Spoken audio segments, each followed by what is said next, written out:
Hello, it's Matt, and welcome to episode 64, I think, of Gross Oversimplifications, where I talk about how to do stuff to your guitar yourself. And last week I was talking about compensation, and I'd made mention of a thing called fan frets. Okay, and I thought maybe I'll talk quickly on that because I do get a lot of people asking me about them, what I think of them. But before I start, what a fan fret is, if you don't know, they're getting really popular. So a normal guitar will have the frets sort of parallel to each other and perpendicular to the strings. Okay, and a fan fret, like the name might suggest, the frets are actually sort of fanned out. Sometimes they go flat at the nut and fan forwards, and sometimes they go flat at 12th and fan out. And there's some other variations, but that's boring. So, why do they do that? Now, unpopular opinion, actually it's not an unpopular opinion, it's just the truth. It's got absolutely nothing to do with intonation. People like to say that for some reason. The string just sees the scale as it is. It's not better. But it is better for tension. Okay, so you'll get the lows. It's the same reason why bass guitars are longer and mandolins are shorter, and it's the same reason that harps are shaped like they are and grand pianos. So a longer string lets you get more low end with a smaller gauge, and it's quite handy for people who are playing in quite low drop tunings, because we're getting down to like 10 notes away from where the instrument should be. And the fan fret really helps for the people like that. So now I've cheated considerably about fan frets. I'm going to spend the next 3 minutes talking about fan frets and what I think of them.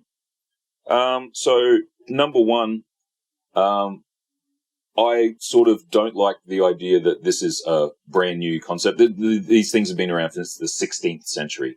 It is not new. It is not unique.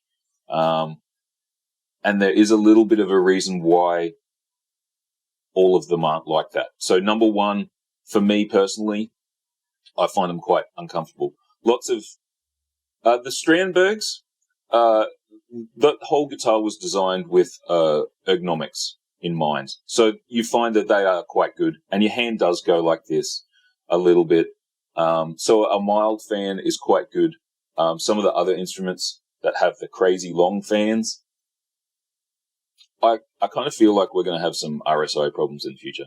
But that's on you. So the other thing that I've noticed a lot is string wear and fret wear. Now,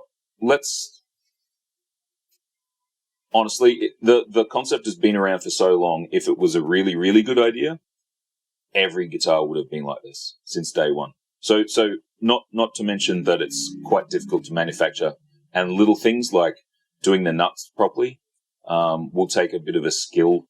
Now, I've done probably hundreds of them, but I've noticed they're not very good at doing it yet. You got to pay attention, and they're not doing that in the factory.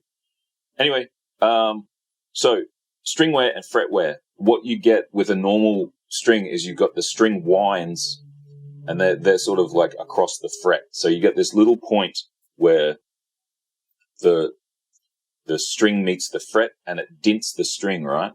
When you slant that fret, what you get is the winds, they kind of eat into it as it vibrates, or as you do a bend, particularly on the wound strings, you wear it down. I'll put up a picture. I've taken quite a few pictures of this.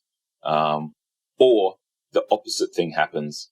And as you do the bend and you're like, I'm a genius, because the problem really manifests when you've got stainless strings and nickel frets, and they just get chewed away.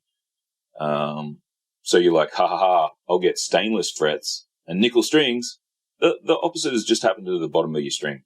So, and you can't see it. So, it's a problem if you don't change your strings often enough. Just be mindful of that.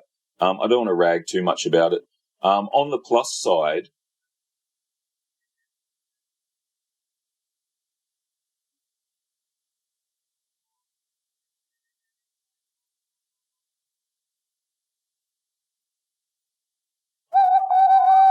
Okay, that's me. See you next week.